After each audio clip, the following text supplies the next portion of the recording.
Hola familia, Dios les bendiga. Constantemente el ser humano quiere disfrutar de los privilegios, quiere encontrarse en todo momento disfrutando de la bendición, pero sin que implique un compromiso, sin que implique cumplir ciertos requerimientos, sin que implique el cumplir con nuestras responsabilidades. Este es el mismo problema que experimentó la nación de Israel, creyendo que por el hecho de ser un pueblo de Dios, o ser el pueblo de Dios más bien, estaba exento de cumplir con lo que Dios le demandaba. Él creía que por el hecho de ser el pueblo de Dios, Dios no iba a traer castigo a sus vidas o a ellos. Creían que por ser el pueblo de Dios, Dios iba a pasar por alto sus pecados. A pesar de que ellos conocían la ley, conocían los mandamientos, conocían todas las leyes ceremoniales, sabían lo que tenían que dejar de hacer y sabían lo que tenían que hacer para agradar a Dios. Cuando Dios toma a la nación de Israel y le dice, tú serás ahora mi pueblo, y yo seré tu Dios. En ese momento ellos establecieron un pacto en los cuales prácticamente se declararon fidelidad, donde hubo un compromiso, donde Israel venía a ser el pueblo de Dios, experimentando ese gran honor, ese alto privilegio, pero también donde Dios les decía, pero ustedes me serán fieles a mí y no tendrán dioses ajenos, y les empieza a decir todos los mandamientos. Eso implicaba también grandes responsabilidades. A veces eso sucede también en la iglesia, familia, y me refiero a la iglesia en general, donde muchas veces queremos solamente formar parte de la iglesia, queremos formar parte de la familia de Dios para experimentar las bendiciones, el querer irnos al cielo, el poder experimentar la restauración de nuestra vida, de nuestro hogar, de nuestro matrimonio, en todas las áreas de nuestra vida, pero no queremos ni siquiera mover un dedo muchas veces para poder agradar a Dios y que Él sea glorificado. Esto es lo que vamos a aprender hoy, familia, en el capítulo 3 de Amós, en el versículo 1 y 8. Vamos a orar. Amado Dios, ayúdanos, Padre, a glorificar tu nombre, Señor, a hacer nuestra parte, aunque sabemos y estamos confiados en ti, Jesucristo, en que por tu obra nosotros hemos sido salvos y en que por tu obra nosotros hemos sido reconciliados con el Padre. Nosotros necesitamos mostrar con nuestros hechos, necesitamos mostrar con nuestra vida que verdaderamente somos tus hijos. En el nombre de Jesús, Señor, hoy te rogamos que nos ayudes, Padre, a comprender esa gran responsabilidad que nosotros tenemos también, Señor. Que como hijos tuyos tenemos que anunciar tu palabra. En el nombre de Jesús, amén. El problema no solamente entonces era de la nación de Israel, familia. Eso sigue sucediendo hasta nuestros días. Cuando uno abre a veces ciertos videos en el YouTube o ve predicaciones o a veces ve uno pequeños cortos en las redes sociales de enseñanzas, realmente lo único que están queriendo hacer con la palabra de Dios y con Dios mismo es usarlo solamente para obtener algún beneficio, algún privilegio, pero evaden, omiten la responsabilidad que conlleva esas bendiciones. Por eso es que el tema de hoy se llama grandes privilegios igual a grandes responsabilidades. Acompáñame a leer la palabra de Dios en el capítulo número 3, versículo 1, que dice así: Oíd esta palabra que ha hablado Jehová contra vosotros, hijos de Israel, contra toda la familia que hice subir de la tierra de Egipto. Dice así. ¿Quién dice así? Jehová, a través de Amós. a través de sus siervos. ¿Y contra quién? Contra toda la familia de Israel. En este caso, Dios no está haciendo esa separación del reino del sur y el reino del norte. Está diciendo, es contra toda la familia de Israel, contra las 12 tribus. ¿Por qué? Lo interesante es el versículo siguiente, familia. Acompáñame a leerlo, el versículo número 2, que dice así: a vosotros solamente he conocido de todas las familias de la tierra, por tanto os castigaré por todas vuestras maldades. Aquí al principio se oye como consolador, como que les hiciera pensar por algún instante: ustedes son mis escogidos, ustedes son con los cuales yo me he presentado y me he manifestado por medio de milagros, por medio de la misma palabra, la ley. Entonces, casi probablemente Israel estuviera pensando, no nos va a tocar a nosotros. Ya escuchamos cómo viene juicio contra todos. Sí, nosotros tenemos unas fallas, pero miren, aquí nos está diciendo, solamente a vosotros he conocido de todas las familias de la tierra. En otras palabras, ellos estaban entendiendo, solamente a ustedes los he escogido. Solamente a ustedes, de todas las familias, de todas las naciones, ustedes han sido los elegidos. Con ustedes yo me he complacido. Pareciera, ¿verdad? Yo me he complacido en el sentido de que yo he decidido que ustedes sean mi pueblo. Debemos recordar que nada de méritos tenía la nación de Israel. Recordemos que cuando Dios le hace la promesa a Abraham, ¿de dónde Dios lo tomó? También de un pueblo pagano, gentil, de Ur. Pero también que así él tenía sus ídolos, pero Dios escoge a Abraham.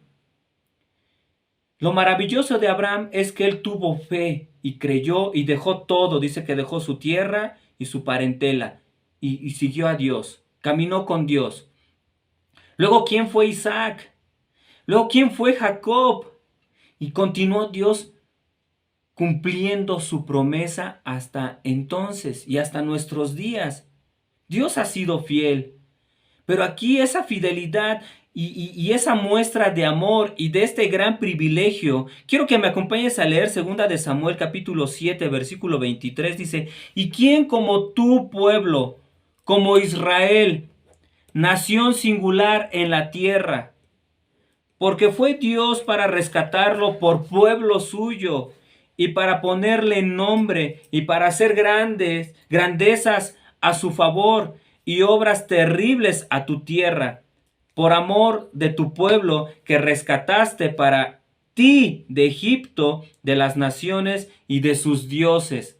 O sea, aquí este texto está mostrando este gran honor, este gran privilegio de que Dios extiende hacia la nación de Israel y le dice, o sea, yo te saqué de este pueblo, de esta nación, te liberé de sus ídolos, he mostrado mi poder, mi amor, he hecho cosas a favor tuyo.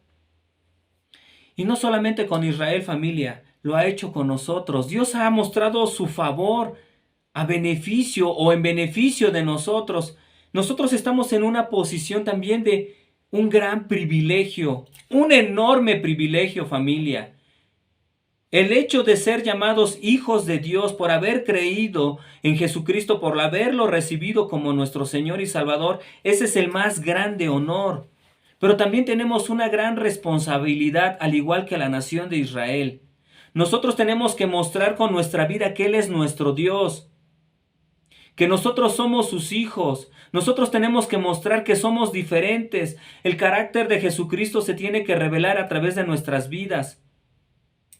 Aquí la nación de Israel, como ya aprendimos en las semanas pasadas, él estaba oprimiendo al pueblo, su propio pueblo, a sus hermanos, al pobre.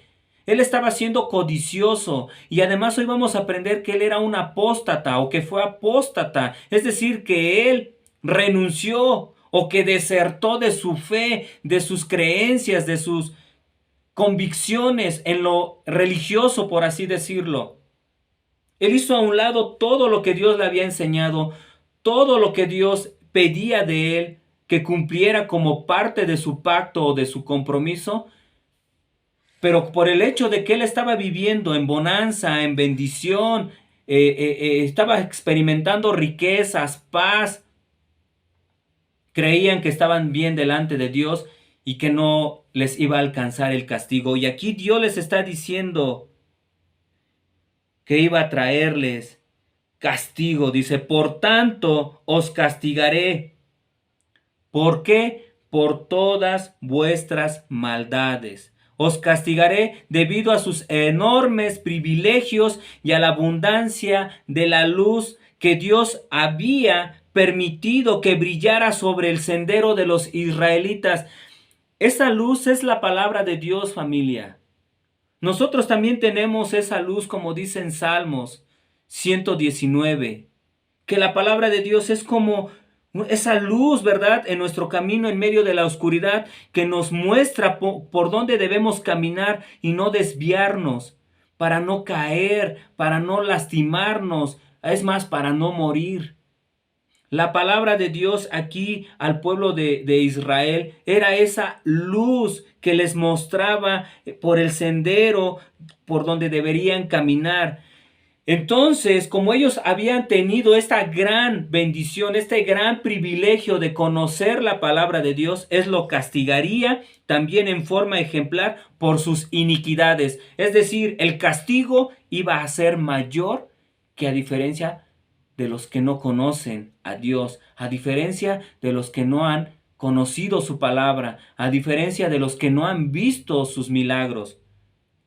¿Por qué? Porque mientras más claramente nosotros conozcamos nuestro vínculo con Dios, ese vínculo espiritual, cuanto más nosotros estudiamos la palabra y más lo conocemos, somos más culpables si rechazamos al Señor, y entonces mereceremos más las consecuencias por ese proceder constante de hacerlo a un lado.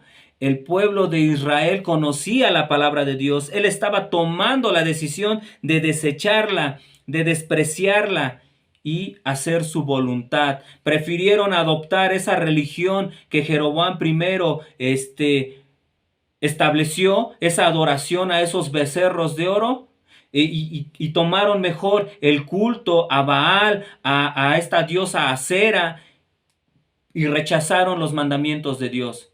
Rechazaron el servicio, el culto, la forma de adorarle a Dios. También nosotros muchas veces, familia, preferimos adoptar estilos según que para nuestra carne es más conveniente adorar a Dios así.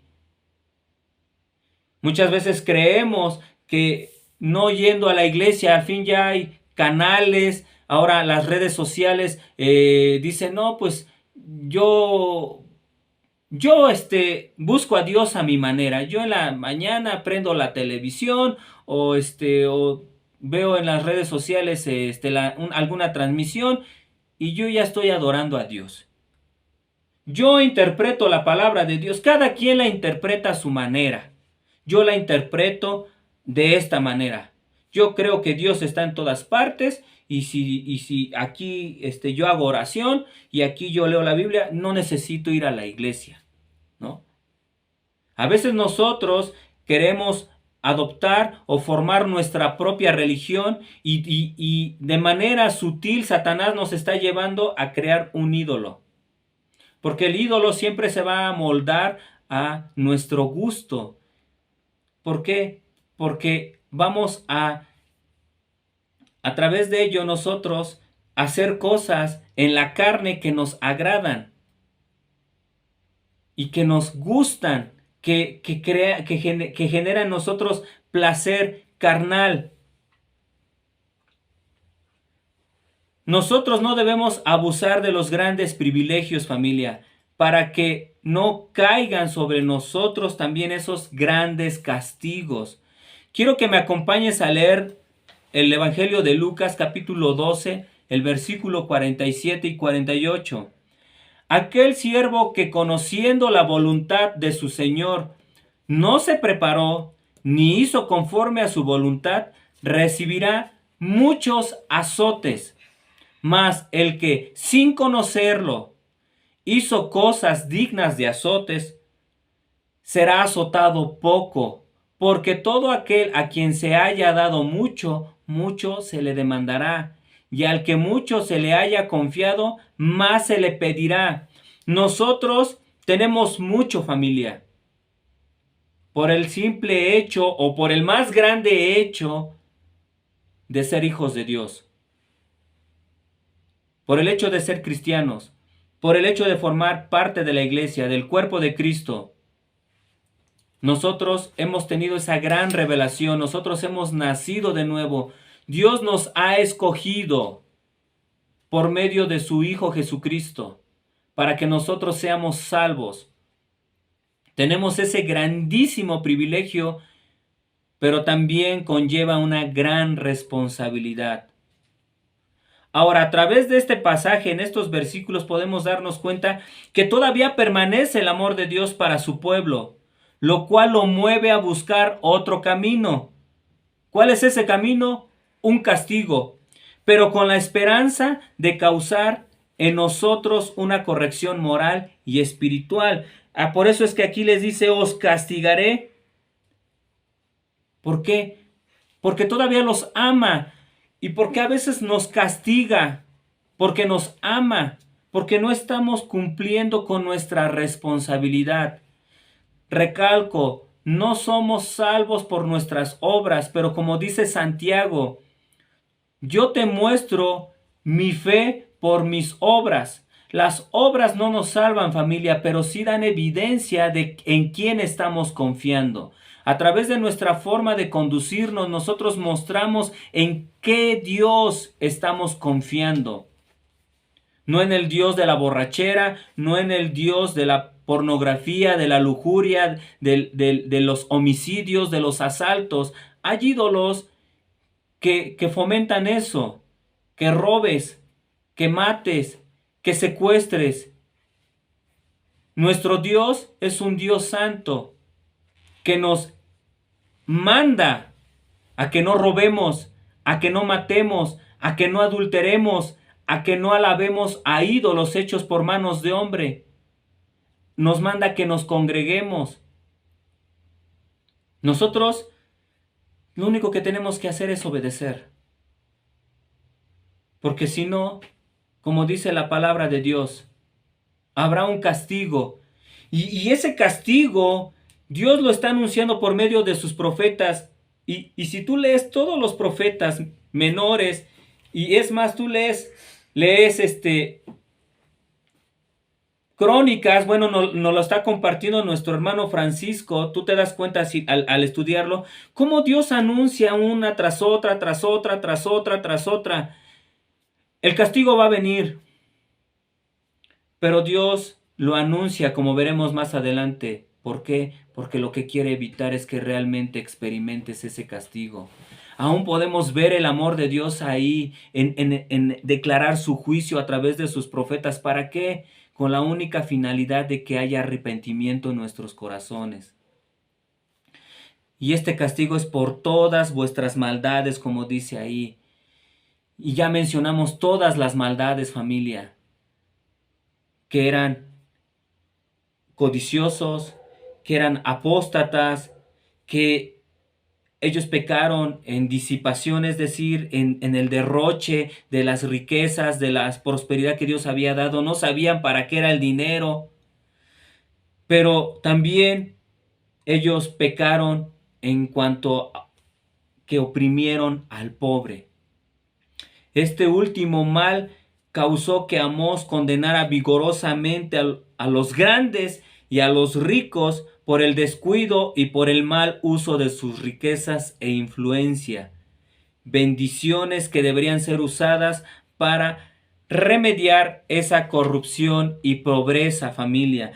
Nosotros muchas veces tenemos recursos y pensamos que es para nosotros, que es, ¿y ahora qué me compro? Pues otra tele, otro carro, otra casa. Es lo que estaba haciendo la nación de Israel. Pues ya tengo 2 casas, ya tengo 3 casas. No, pues ahora voy a cubrirlas de madera carísima. En este caso ellos las cubrieron con marfil, muebles carísimos, casa para el invierno, casa para el otoño, ropas caras.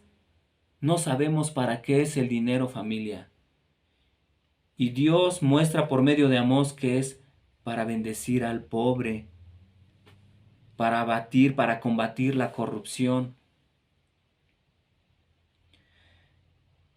Por tanto, viene juicio. Vamos a leer los versículos. Voy a leer el versículo 3. ¿Andarán dos juntos si no estuvieren de acuerdo? Lo que está diciendo aquí la palabra de Dios es, si dos personas andan juntas, es porque están de acuerdo. Es la causa y el efecto. Es como palabras que son muy obvias o muy lógicas, que rápidamente uno entiende. Y vamos a entender, vamos a llegar hasta el versículo número 6 y vamos a darnos cuenta de la finalidad del profeta. Lo que quiere es que la nación de Israel entienda que si está sucediendo algo es porque algo lo ha provocado. En este caso, si alguien anda junto, ¿qué es lo que está sucediendo y qué es lo que provocó? Es el hecho de que anden juntos, es porque antes se pusieron de acuerdo. Es como si tú vas en tu auto, pero tú vas a ir a, no sé, una distancia lejos, pero también conoces que alguien constantemente va hacia ese destino en el cual tú vas, le echas una llamada, oye, tal día voy a ir a Veracruz,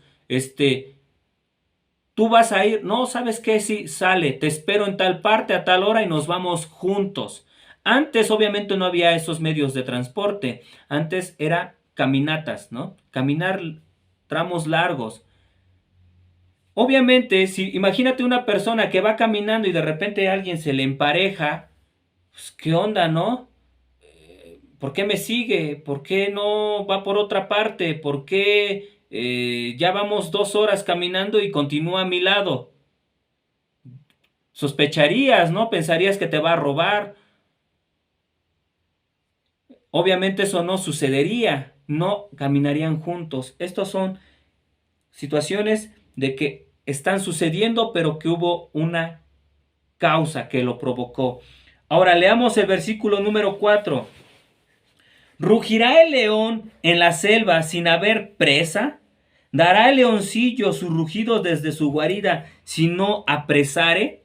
Es decir, si león ruge en la selva es porque ha hecho una presa, es decir, porque ya tiene a su víctima y porque va a comer, la va a devorar.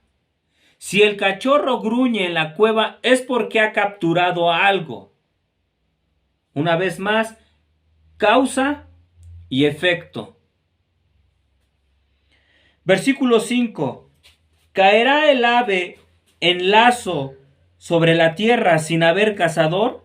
¿Se levantará el lazo de la tierra si no ha atrapado algo?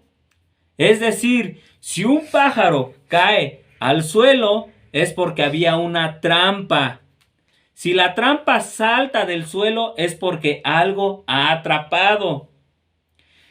El ave no puede caer si no hay una trampa. Alguien tuvo que haber preparado una trampa. Una vez más, la relación entre causa y efecto. 6. ¿Se tocará la trompeta en la ciudad y no se alborotará el pueblo? ¿Habrá algún mal en la ciudad el cual Jehová no haya hecho? Si la trompeta suena en la ciudad, la gente se alarma, es lo que quiere decir este versículo. Si algo malo pasa en la ciudad, es porque el Señor lo ha mandado. Si ahora nosotros, en septiembre, que parece casualidad, que tiembla, ¿verdad? Y coincide con la fecha del sismo o del terremoto del 85 y luego del 2017, que también Se estaba haciendo un simulacro, suenan las alarmas y ¿qué pasa? La gente se alarma, se previene, se altera. ¿Y qué más? ¿Qué pasa si en este mes, que ahora nosotros ya lo identificamos como el mes de los temblores, si suena la alarma, no lo tomas tan a la ligera? En verdad, lo tomas en serio y te alertas y sales, ¿verdad? A resguardarte, a protegerte, a poner también a salvo a los tuyos, a tus hijitos, a tu esposa, a tus mascotas, si te da tiempo. A lo que va el profeta es que si viene alarma, obviamente en el Antiguo Testamento es porque venía guerra. Y si sonaba la alarma es porque el ejército prácticamente ya venía encima. Era actitud de salir y defenderse y defender la ciudad. ¿Cómo Amós lo lleva del campo a la ciudad? Vemos cómo primero ilustra con cuestiones cotidianas de caminar, luego con cuestiones de los animales, habla del león, si ruge, pues es porque ya tiene su comida, ahí ya tiene a su presa, pero ahora lo lleva a la ciudad, y de la ciudad dice en el versículo número 7, esto es lo que trataba de dar a conocer a la nación de Israel. Porque no hará nada Jehová el Señor sin que revele su secreto a sus siervos los profetas. En otras palabras, si yo lo estoy diciendo es porque el Señor me lo ha revelado, y si lo está revelando es porque verdaderamente viene el juicio. Porque no va a rugir el león sin que no tenga su presa. Porque ¿cómo va a caer el ave si no hay una trampa? Porque ¿cómo va a hablar el profeta? Es lo que está diciendo aquí Amós. Porque ¿cómo va a hablar el profeta si Jehová o si Dios no ha hablado? Y si Jehová ha hablado es porque viene un juicio. Versículo número 8. Y con este concluimos, familia. Dice así la palabra de Dios. Si el león ruge, ¿quién no temerá? Si habla el Señor, ¿quién no profetizará?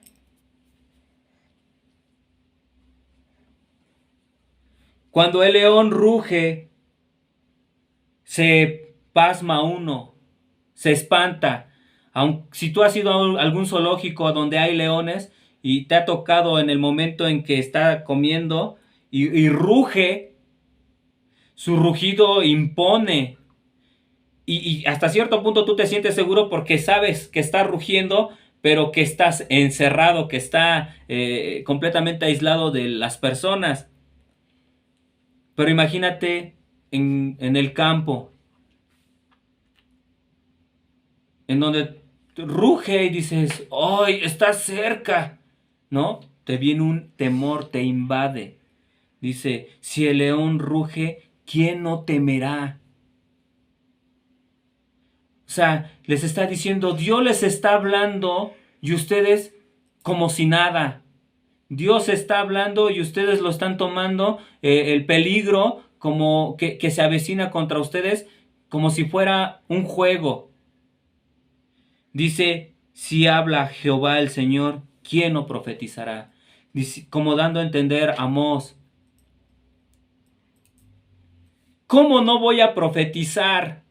¿Cómo no voy a hablar lo que Dios me ha revelado si el Señor es quien me lo ha hablado?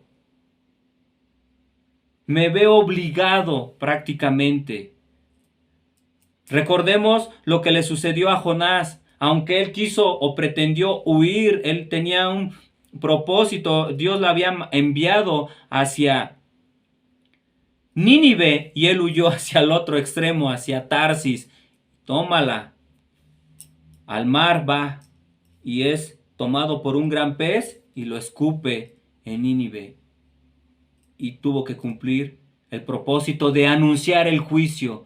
Aquí el hecho de que Dios revela a sus siervos los profetas es en este caso, veamos el contexto, estamos hablando del juicio hacia la nación de Israel.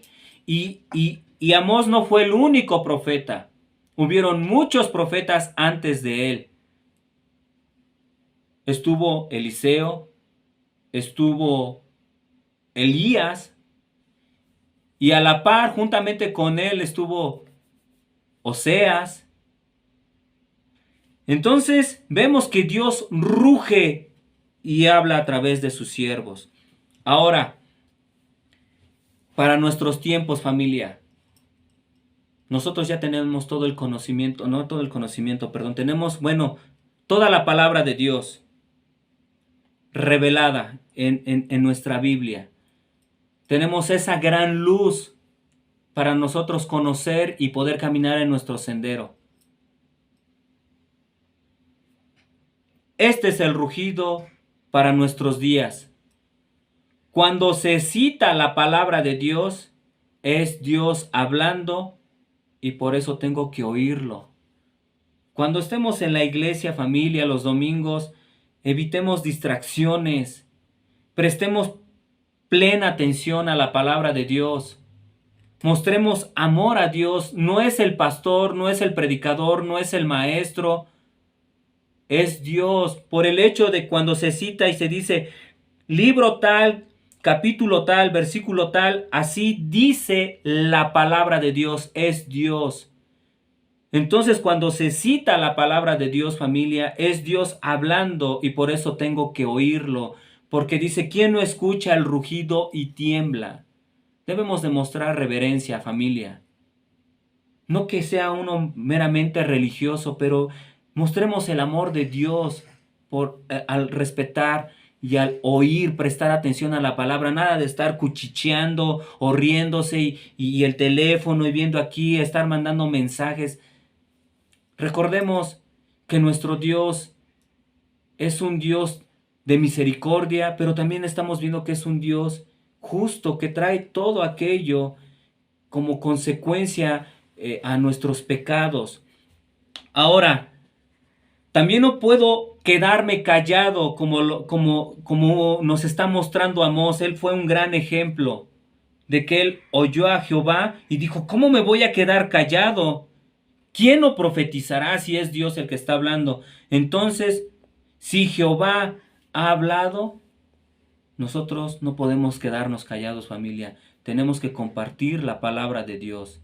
Tenemos que continuar llevando el mensaje de salvación a aquellos que todavía no conocen a Jesucristo. Y tenemos que continuar mostrando también el amor de Dios a través de cambiar nuestra vida, que puedan ver a Jesucristo en nuestro comportamiento. Amén, familia, vamos a orar. Amado Dios, gracias por tu palabra. Gracias, Dios, porque podemos ver aún tu misericordia aquí, Señor. Podemos ver tu grande amor. Tú traes castigo, Señor. Tú traes estas palabras de juicio que lo único que tienen como fin, Señor, es que el corazón del ser humano, en este caso de tu pueblo, Señor, se arrepienta, confiese su pecado, se aparte de él, Señor, y vuelva una vez más a caminar contigo, Señor. Gracias, Padre, por tu amor, aún en esta forma, Señor. Gracias, en el nombre de Jesús. Amén. Dios te bendiga, familia.